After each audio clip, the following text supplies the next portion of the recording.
it going, everybody? Hope we are all doing all right today on this very cold and wintry late autumn day. As you can see, guys, Storm Arwen, which has been currently moving over the top of the UK, has left us a little leaving gift, all this lovely snow. The woods look beautiful today. I can't wait to get the fire on and chill for a few hours and enjoy all this scenery. But today we are going to be talking about the weird and wonderful once again. I'm going to be talking about relatively new cryptid that's been brought to my attention recently, called the Bearmen. And I actually had a couple of weeks ago myself my own, I think, UFO sighting one night when I was walking home from work. So we're going to talk about that, and then we're going to talk about some more deeper spiritual stuff. So yeah, if any of that sounds like it'd be of any interest to you, please stick around.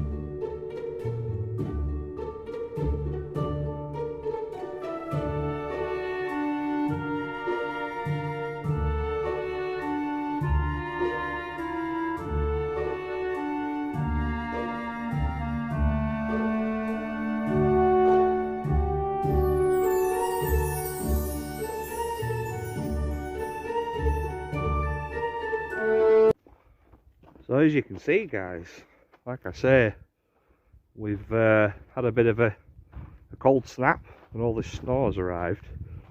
And yeah, obviously this is uncharacteristic really of the UK this time of year.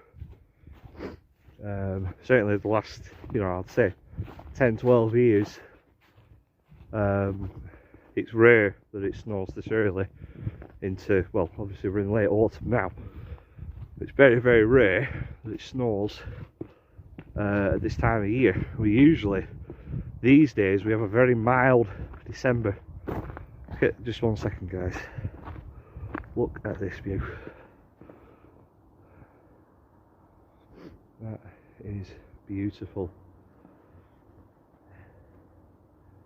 One of the very few times Blackburn actually looks any decent. Yeah, we usually have a very mild December, and then from there, snow usually arrives late January, early February, and then, to be honest with you, from there on, all bets are off. We've had snow as late as May in the last 10 years.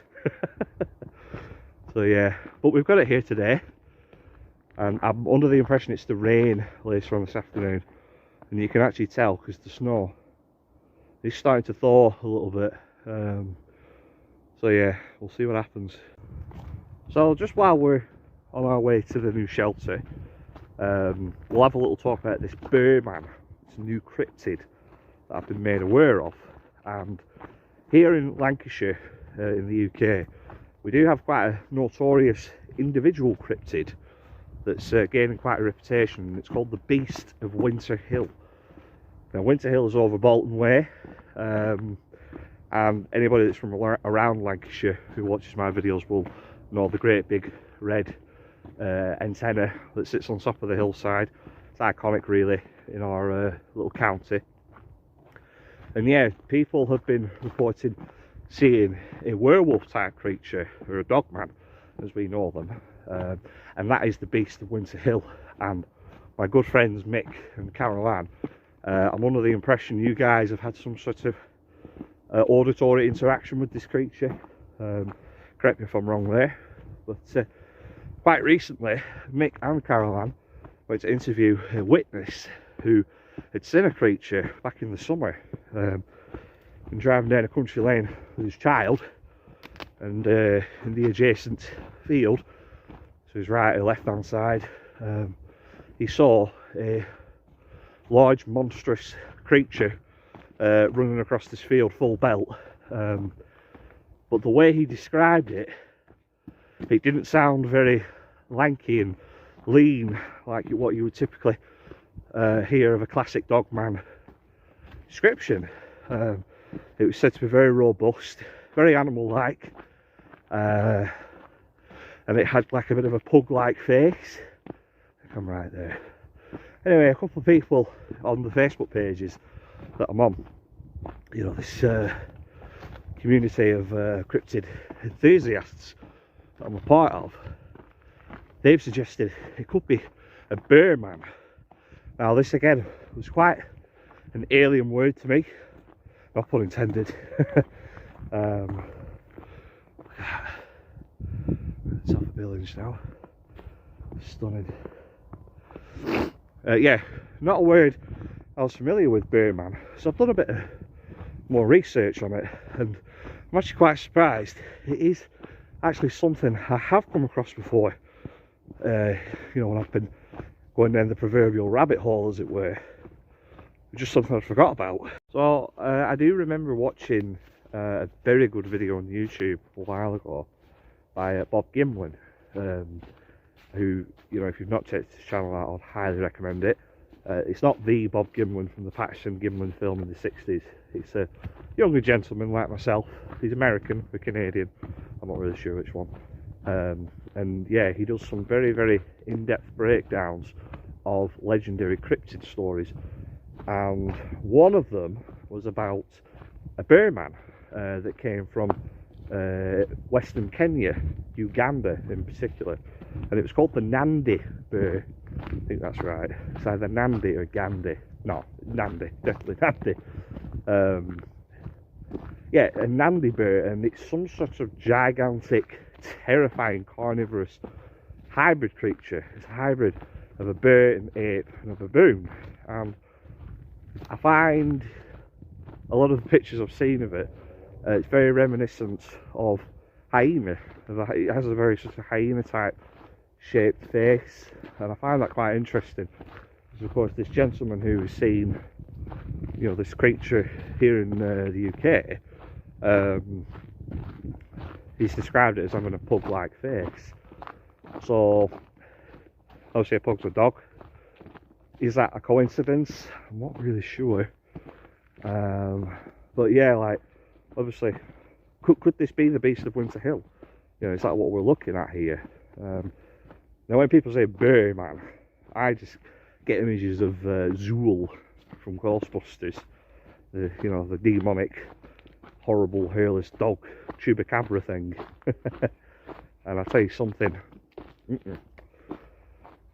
Obviously, I'm fascinated with cryptids. I really want to see a wild man again, a wild man type creature, Bigfoot, whatever you want to term it as. I really want to see one of them again. And, you know, I'm open to seeing a lake monster and, you know, the paranormal. I'd like to go on a ghost hunt someday, maybe.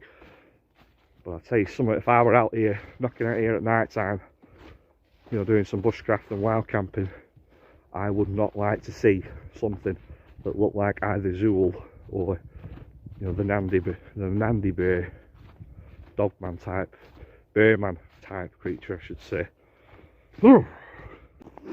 Just en route to the new den, and I've come across, I'm just coming through where my old one used to be, and I've come across, where is it? Exhibit A, nice stick that's been placed into the ground. Exhibit B. Now I was up here, days, it's Monday today, I was up here on Friday with lads who I support at work, and we stayed quite late.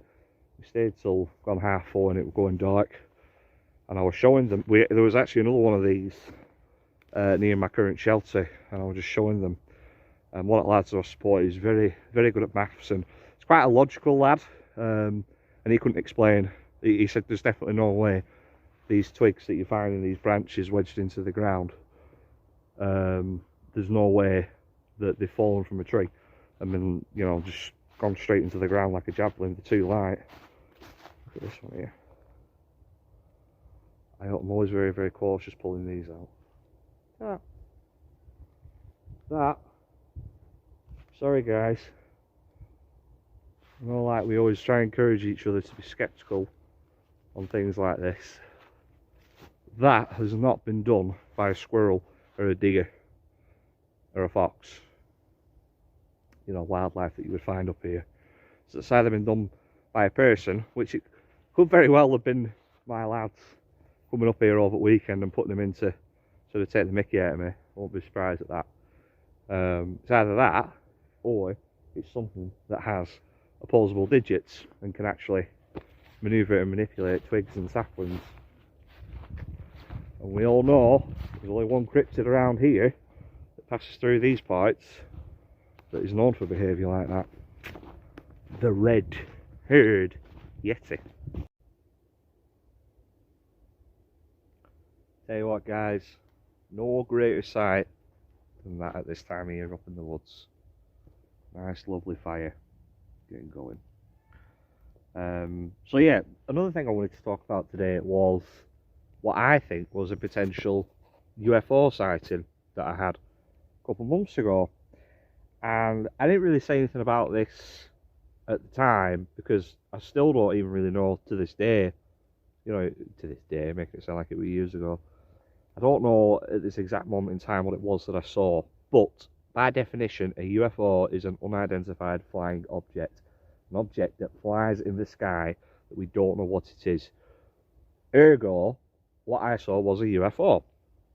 And again, I suppose one of the reasons I never said anything about it was because I'm not that gemmed up on ufology. Don't get me wrong, I 100% believe we've been being visited by aliens for tens of thousands of years, going all the way back to, you know, the cavemen times. And I think the aliens had a great part to play in the building of all the great structures on planet Earth, like the pyramids and, you know, the Mayan temples and whatnot, the temples in Sri Lanka.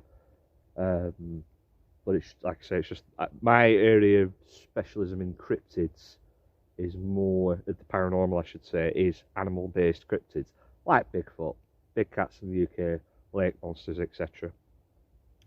Anyway, I was walking home from work at 8 o'clock at the start of October, and I distinctly remember it was definitely the start of October because it was very mild. And I remember walking home in my little my Myoscore hoodie vest thing that I have that slept on African soil, let's not forget. I rolled it up into a pillow when I went to Africa years ago, used it when we went wild camping in the bush. Anyway, yeah, I was walking home and it was very mild, very, very mild, uncharacteristically mild. And I had my shorts on, I had this vest thing on. Surprise, surprise, day afterwards I had a cold.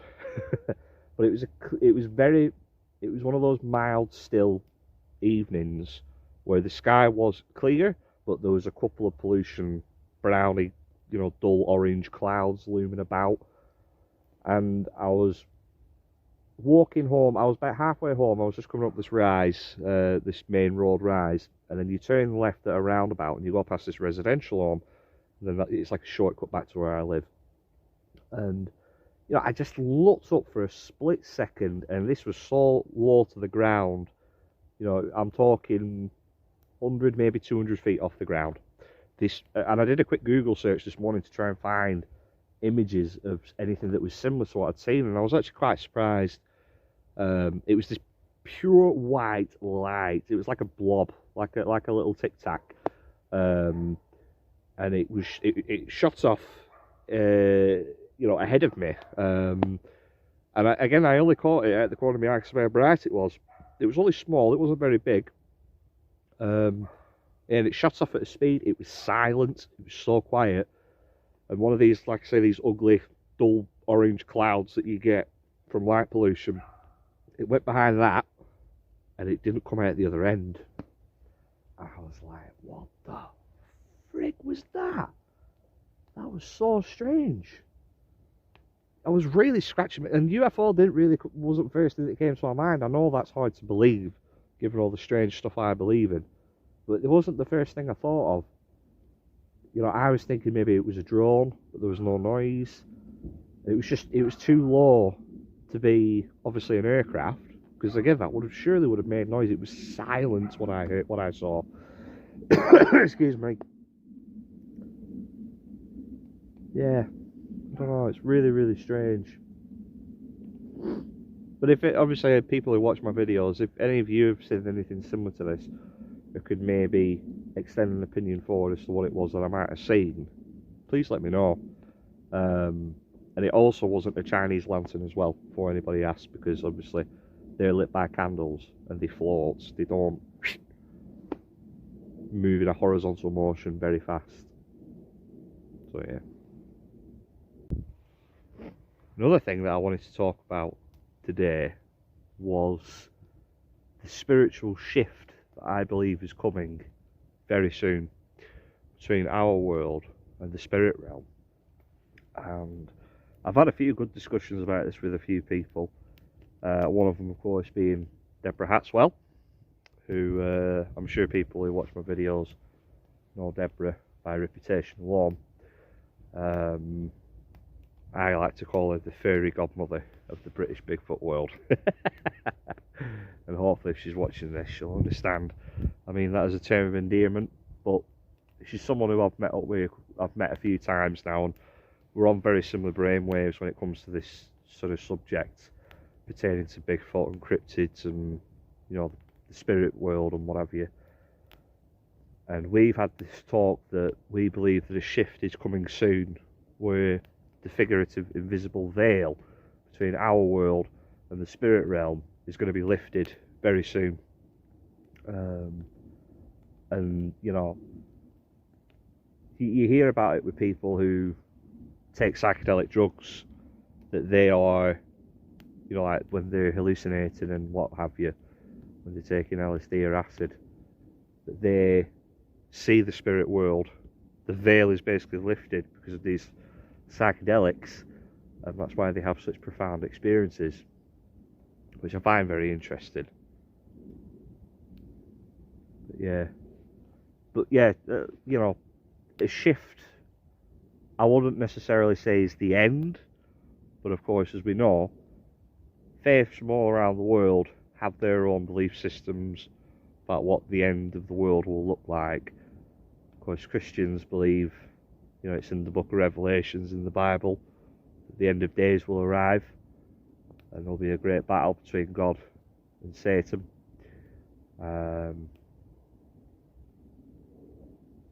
Excuse me. And then, you know, in the Quran, you know, that is the holy book of Islam.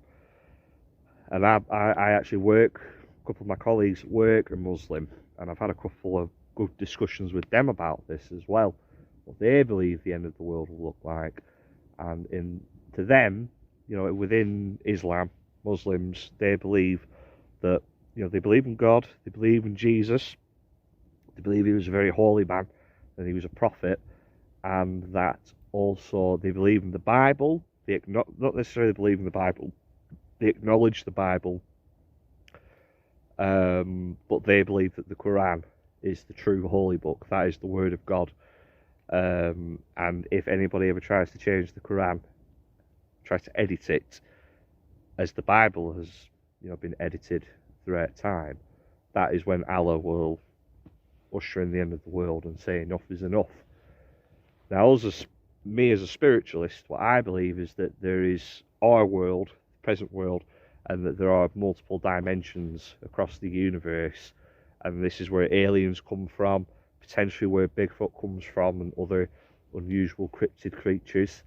And this veil between our world and their dimension, it is invisible to the naked eye. But once you've had a profound experience, like seeing Bigfoot or being abducted by aliens or whatever, your figurative third eye becomes open, and you're a lot more prone to these, you know, experiences and phenomena that exist in the other dimension. And I believe, you know, that this shift, this veil, the invisible veil, I believe it's going to be lifted very soon, and there'll be some profound experience that we as humanity witness that will open up the realm between us and the spirit world, the alternate dimensions, whether that be a UFO visit or, you know, some sort of paranormal profound religious experience that we all witnessed. I don't know. But, you know, as we know, Bigfoot sightings have never been as popular and more common as what they are today all around the world. I'm not just talking about in America and Canada, I'm talking all over the world. If you listen to the Yowie Hunters podcast on YouTube, it's weekly uploads of people that are coming across Yowies, which is obviously Australia's Bigfoot. And, you know, they've caught them on thermal imagery cameras, which is, I think, is just, it's just incredible, is that, you know, it's the most profound piece of Bigfoot footage that's been seen since obviously the Patterson-Gimlin film. You know, and in the world of you know, paranormal entities, ghosts and spirits and malevolent demons, and things like that, again, profound experiences are happening regularly to people. UFOs being seen coming out of the ocean very, very regularly, and I believe it's all culminating and it's all connected back to this as well, to the degradation and deforestation of nature, which obviously, you know, there are all these magical creatures that we believe in.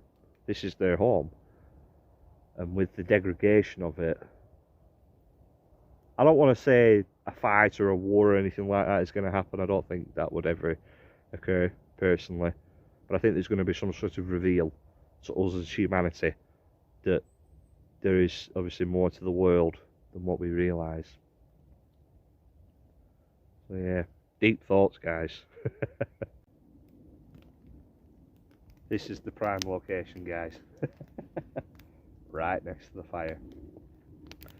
I think I'm going to wrap it up now there for today. This video is clocking in now at about 25 minutes. And I've talked about some very deep stuff. So, but, you know, it's been nice as this, to sort of get back to doing a video where I just talk about cryptids and unusual stuff. You know, because that's really my trademark, I guess you could say. You know, it's very much my wheelhouse, and I enjoy talking about it. And yeah, as much as I love obviously being out here in bushcraft, in nature, doing bushcraft I should say, it's always important to remind myself that I experienced something very strange 4 years ago, and there's other strange stuff out here as well to be experienced yet. So yeah, as always, if you made it through to the end of the video, you're a saint, and you can obviously put up with a very harsh Northern England accent. Thank you for watching. Leave me some comments if you want, if you have any thoughts to share yourself about everything I've talked about today.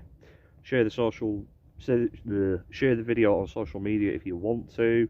Give us a like, subscribe if you haven't, and I've got a couple of videos lined up between now and Christmas Day, so keep your eyes out for them, of course, and I'll see you all further on down the road. Bye bye.